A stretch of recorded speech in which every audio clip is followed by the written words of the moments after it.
मोदी जी ने ट्रंप की ऐसी तैसी फेरने का प्लान बनाया हुआ है। 15,000 करोड़ डॉलर वो छीन लिए हैं डोनाल्ड ट्रंप से। हुआ क्या है, यूरोप के जो सबसे बड़ा फंड होता है उनका पेंशन फंड होता है। पेंशन फंड्स को उन्होंने इन्वेस्ट किया हुआ था अमेरिका के अंदर। मोदी जी ने उसको छीन लिया। उसके बाद अगर लोगों का यह सोचना है कि कोई और राष्ट्रपति आएगा ट्रंप के अलावा दूसरा जो कहेगा नहीं नहीं नहीं चलो let's go back to where we were, फिर बहुत प्रॉब्लम होगी, because then nobody will trust America. ये असली डैमेज, और असली डैमेज आज नहीं हो रहा है अमेरिका को, असली डैमेज आज नहीं हो रहा है। असली डैमेज अमेरिका को कल होगा, परसों होगा, 3 साल के बाद होगा। इंटरनेशनल रिलेशंस के अंदर थॉमस साहब ने कहा था there is a war of all against all, so this is a Hobbesian anarchy, means कि हर कोई हर एक से लड़ रहा है। सो जो फ्लेक्सिबल रीजनलिज्म की बात करते हैं कि जो कर सकते हैं वो कर लो, जो नहीं कर सकते उसको छोड़ दो। अपने फैसले किसी तीसरे फरीक की बुनियाद पर नहीं करेंगे, ये उन्होंने कहा था। अपने फैसले खुद करेंगे, किसी एक को बुरा लगे तो दूसरे से बात ना करें। हम ऐसा नहीं करते, हम सबसे बात करेंगे। 50 बिलियन डॉलर तो जो ग्लोबल पेंशन की जो कमिटमेंट्स हैं वो उन्होंने भारत के अंदर कर दी है। 50 से ज्यादा यूरोपियन कंपनीज हैं जो भारत के अंदर अपनी मैन्युफैक्चरिंग फैसिलिटीज लेकर आ रही हैं। 15,000 करोड़ यूरो, मैंने डॉलर बोला था, यूरो है, वो अनाउंस कर दिया उन्होंने कि भारत के अंदर इन्वेस्टमेंट्स करने वाले हैं। प्लस टेक्नोलॉजी ट्रांसफर है, उन्होंने बोल दिया। कौन सी इंडस्ट्रीज में वो भी बताऊंगा आपको। ट्रंप नहीं चाहता कि उसकी पार्टी जीते। ट्रंप तभी तक चाहता है रिपब्लिकन पार्टी जीते जब तक वो रिपब्लिकन पार्टी का हेड है, या he is the president of the United states. Trump के दिमाग में क्या है, मेरे आने से पहले रिपब्लिकन पार्टी बिल्कुल जमीन पे गिरी पड़ी थी, मेरे आने के बाद ये आसमान पे चली गई, और मेरे जाने के बाद ये फिर से जमीन पे गिर गई। क्या आपने कभी नोटिस किया है कि दुनिया का पैसा शोर मचाकर नहीं बल्कि चुपचाप दिशा बदलता है? कैमरों के सामने भले ही अमेरिका और उसकी पॉलिटिक्स डोमिनेट करती दिखती हो, लेकिन ग्लोबल इन्वेस्टर्स अब साइलेंटली अपने फैसले बदल रहे हैं। यूरोप के कई बड़े पेंशन मैनेजर्स अब सिर्फ रिटर्न्स नहीं बल्कि लॉन्ग टर्म स्टेबिलिटी खोज रहे हैं।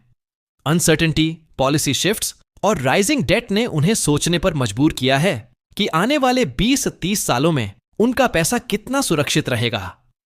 इसी सोच के बीच एक ऐसा मार्केट उभर कर सामने आ रहा है जिसे पहले सिर्फ इमर्जिंग कहा जाता था, लेकिन अब उसे रिलायबल फ्यूचर माना जा रहा है। और यही से आज की कहानी शुरू होती है। मोदी जी ने ट्रंप की ऐसी तैसी फेरने का प्लान बनाया हुआ है। 15,000 करोड़ डॉलर वो छीन लिए हैं डोनाल्ड ट्रंप से। हुआ क्या है, यूरोप के जो सबसे बड़ा फंड होता है उनका पेंशन फंड होता है। पेंशन फंड्स को उन्होंने इन्वेस्ट किया हुआ था अमेरिका के अंदर। मोदी जी ने उसको छीन लिया और वो सारा पैसा भारत में आकर इन्वेस्ट होने वाला है। कौन सी इंडस्ट्रीज में इन्वेस्ट होगा, क्यों होगा? क्योंकि यूरोप ने अपने फ्यूचर को सिक्योर करने के लिए उन्होंने ये काम किया है। और इंडस्ट्रीज भी शानदार हैं, वो सारे बताऊंगा, क्योंकि जब आप पैसे को फॉलो करेंगे, when you follow the money, आपको समझ आएगा कि आपको आगे जाकर कौन सी इंडस्ट्रीज के अंदर आपको इन्वेस्ट करना है। आपकी आगे की जो पोर्टफोलियोज है वो भी मैं आपको आज क्लियर करने वाला हूं कि यूरोप ने अपने फ्यूचर को सिक्योर करने के लिए क्या किया। अब नंबर्स हैं, फॉलो द मनी में आपको नंबर्स पता होने चाहिए।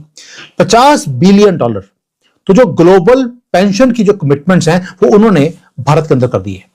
50 से ज्यादा यूरोपियन कंपनीज हैं जो भारत के अंदर अपनी मैन्युफैक्चरिंग फैसिलिटीज लेकर आ रही हैं। 15,000 करोड़ यूरो, मैंने डॉलर बोला था, यूरो है, वो अनाउंस कर दिया उन्होंने कि भारत के अंदर इन्वेस्टमेंट्स करने वाले हैं। प्लस टेक्नोलॉजी ट्रांसफर है, उन्होंने बोल दिया।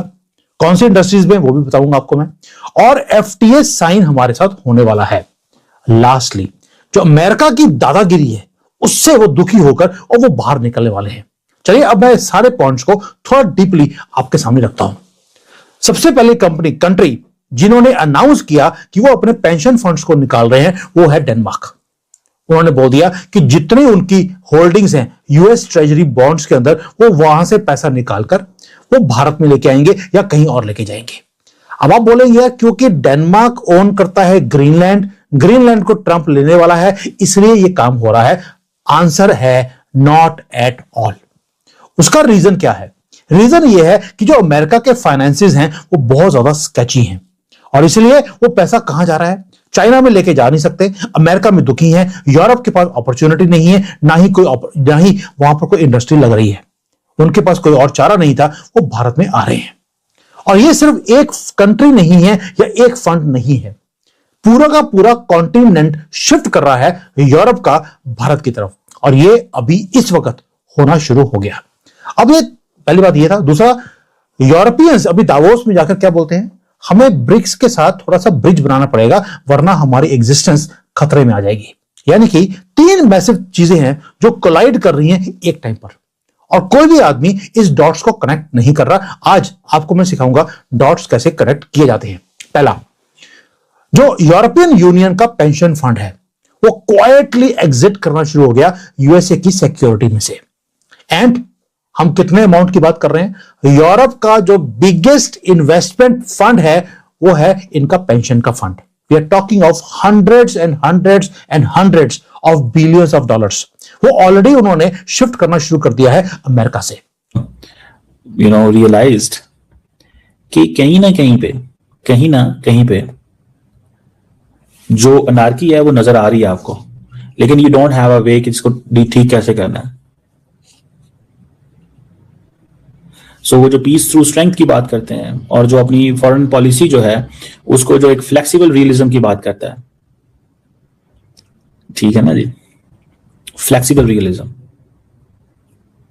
और ये जो फ्लेक्सिबल रियलिज्म से मुराद इसमें ये भी है कि यू आर रियलिस्टिक उस चीज के बारे में जो पॉसिबल हो एंड डिजायर आप कर रहे हो दूसरे मुल्कों के साथ निगोशिएशंस करके।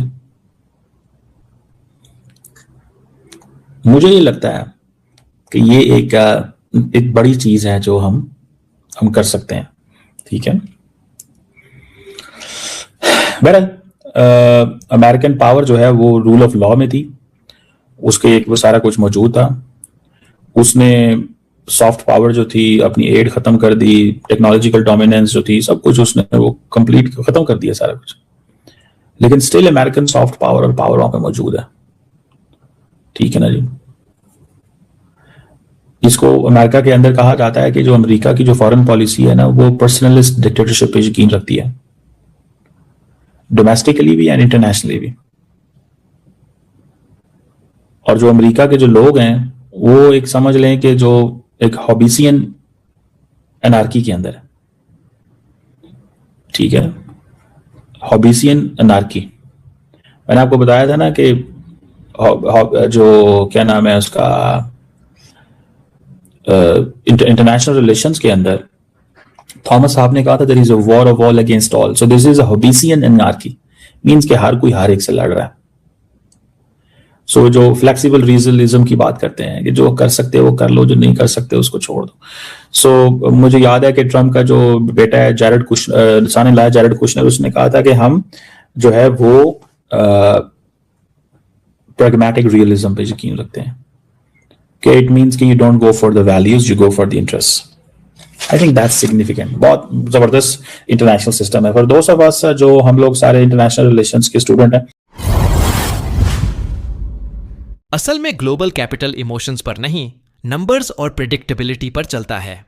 जब किसी इकोनॉमी में पॉलिसीज बार बार बदलती हैं, डेट तेजी से बढ़ता है और पॉलिटिकल डिसीजंस मार्केट्स को सरप्राइज देने लगते हैं, तो long term investors naturally cautious हो जाते हैं।